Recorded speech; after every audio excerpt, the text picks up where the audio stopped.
अच्छा देवेंद्र जी, एक चीज बताइए मुझे, आपने इसमें अपने आप को सेक्रेटेरिएट पद के लिए आपने क्यों चूज किया है?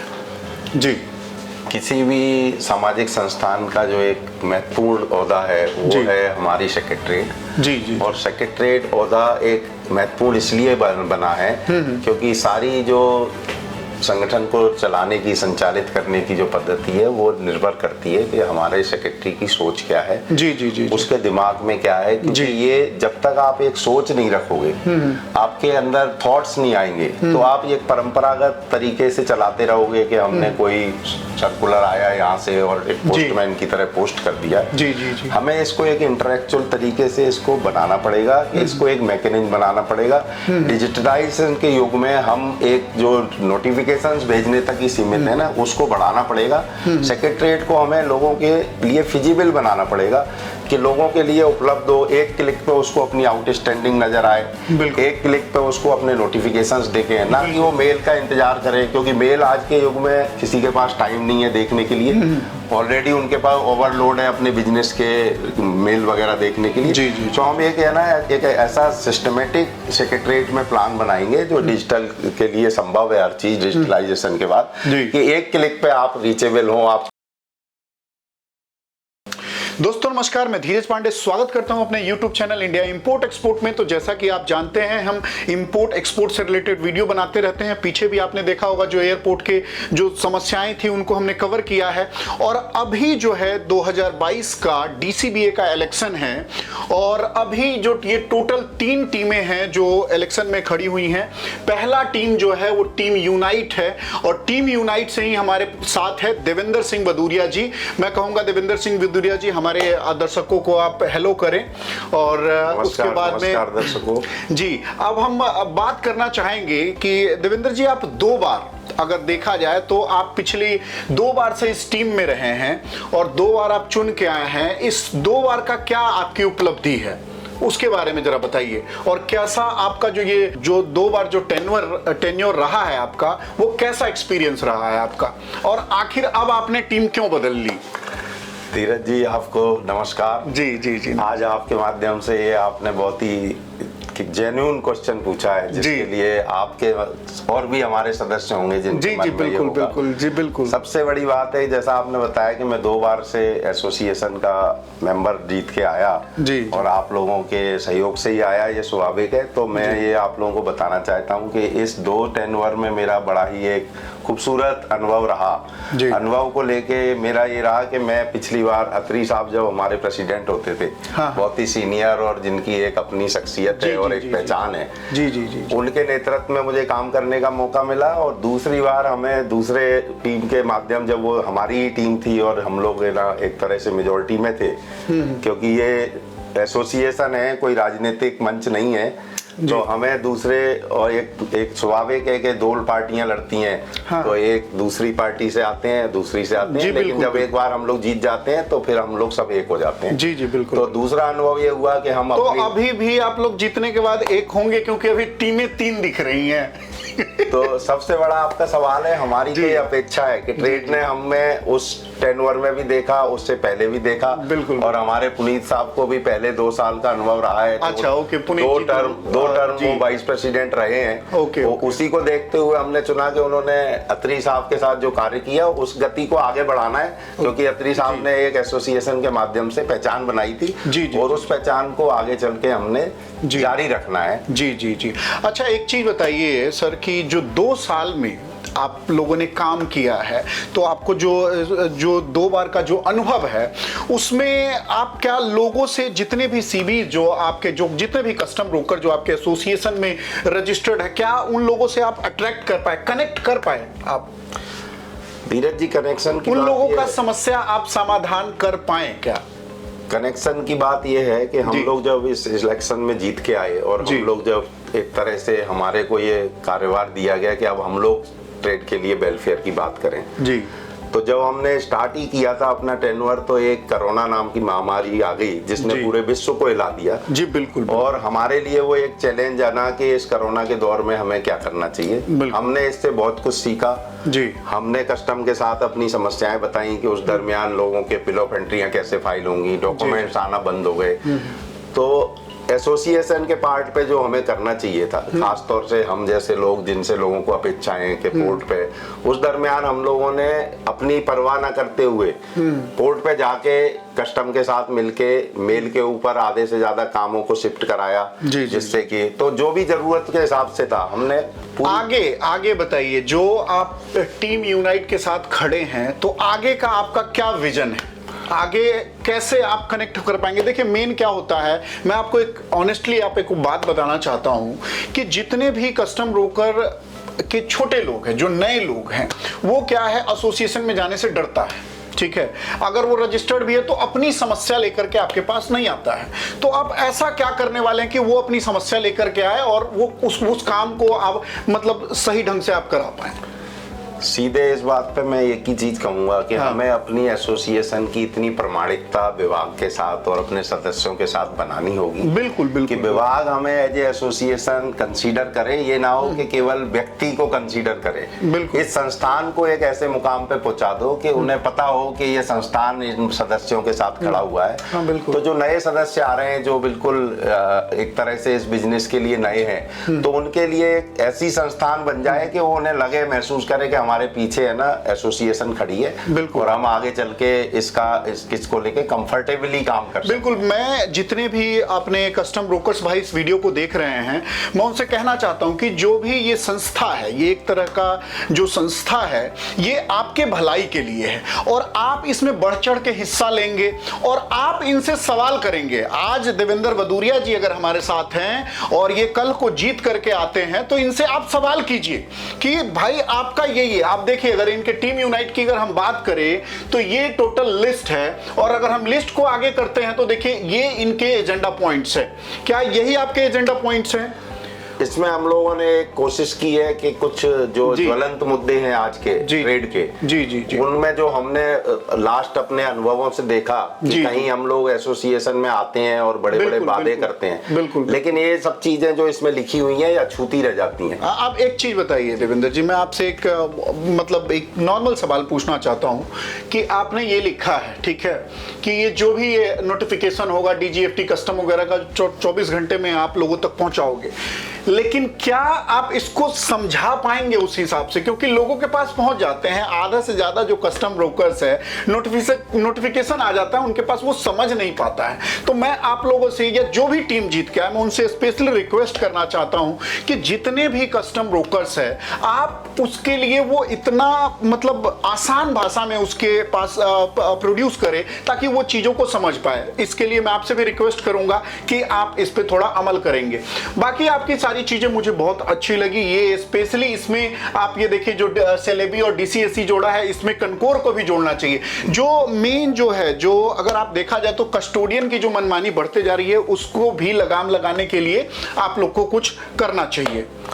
उसके लिए धीरज जी सबसे बड़ी बात है कि हम कस्टोडियन और CHA और कस्टम, जी तीन एक बहुत ही इंपॉर्टेंट पार्ट है। बिल्कुल, इसमें तो यही तीन इंपॉर्टेंट पार्ट है। सबसे बड़ी है कि हम उनके साथ किस तरह से इंटरेक्ट होते हैं। जी, हम उनको क्या हमने उनके साथ चैलेंज करने के बाद क्या हमारे पास डिफेंस है उनसे लड़ने का? सबसे बड़ा महत्वपूर्ण कार्य है। तो हमें उनके साथ एक मैकेनिज्म बनाना पड़ेगा और हमें है ना इनकी मेरिट डिसाइड करनी पड़ेगी कि हमारी प्राथमिकता क्या है। हमारी मेन समस्याएं हैं जैसे कि कार्गो की डिलीवरी टाइम पे ना होना, वहां पे व्यवस्थाएं अव्यवस्थित होना। अच्छा, अब एक चीज बताइए, आप पिछले 2 बार से ऑलरेडी रहे हैं, तो अब ये बताइए ये तीनों टीम में आपकी टीम बेहतर कैसे है? देखो, हमारे जितने भी हैं, चाहे वो 2 टीम है या 3 है, सभी मेरे नजर में काबिल सदस्य हैं। सभी काबिल सदस्य हैं और मतलब जीतने के बाद सब लोग मिल जाएंगे आप लोग? नहीं, जीतने के बाद क्या होगा ये तो ट्रेड डिसाइड करेगी। बिल्कुल बिल्कुल, क्योंकि वो कैसा दर्पण हमें दिखाएगी, कौन कौन उस दर्पण में फिट बैठेंगे। लेकिन सवाल ये है कि जो काबिल लोग हैं उनकी पृष्ठभूमि क्या रही है पीछे, ये बहुत महत्वपूर्ण है। ट्रेड को ये देखना है कि ये राजनीतिक मंच ना बनाए हम इसको। बिल्कुल, इसमें हम क्षेत्रीयता ना लाएं। बिल्कुल, मैं देवेंद्र भदौरिया जी से सहमत हूं कि ये चीज होना चाहिए कि ट्रेड के लिए अगर एक नया कस्टम ब्रोकर अगर लाइसेंस लेके आता है तो उसके लिए इतना वो एसोसिएशन को इस रूप में देखे, बिल्कुल मुखिया की तरह देखे कि हाँ उसको वो सारी चीजें, वो सुविधा वहां से दिया जाए ताकि वो अपना लाइसेंस बेचे ना, लाइसेंस अपना रेंट पे ना देके खुद काम करे, है कि नहीं? ऐसा होना चाहिए कि नहीं होना चाहिए? बिल्कुल। तो ये सारी चीजें हैं। अच्छा, एक चीज मैं और आपको देवेंद्र जी पूछना चाहूंगा कि क्या आपको नहीं लगता कि डीसीबीए से बेटर काम कर रही है जी चेन्नई का एसोसिएशन, मुंद्रा का एसोसिएशन, उससे कुछ आप लोग को समझ सीखना चाहिए? पीछे 2 टर्नओवर का जो मेरा एक्सपीरियंस जी। हुआ, हमने भी बहुत समय से सुनते थे कि जी। मुंबई एसोसिएशन का काफी दबदबा है। जी जी जी जी। तो हमें ये लगता है कि ये दबदबा बेसिकली हमारी कार्यप्रणाली पर निर्भर करता है कि हम कस्टम को कैसे लेते हैं। जी। क्या हम कस्टम के एक एजेंट होने के नाते पूरी तरह से उनकी एजेंटी तो नहीं करते हैं। जी जी। अगर हम उनको ये दबाव बनाएं कि ये सम्मानीय संस्था है और बिल्कुल इसके सम्मानीय साथ संस्था है। जितने लोग आज अगर टैक्स का कलेक्शन हो रहा है, कस्टम ड्यूटी का कलेक्शन हो रहा है, तो अगर सीएचए अगर देखा जाए तो सबसे बड़ा योगदान सीएचए का है, सबसे बड़ा योगदान है। तो जाहिर सी बात है उस हिसाब से सम्मान भी मिलना चाहिए।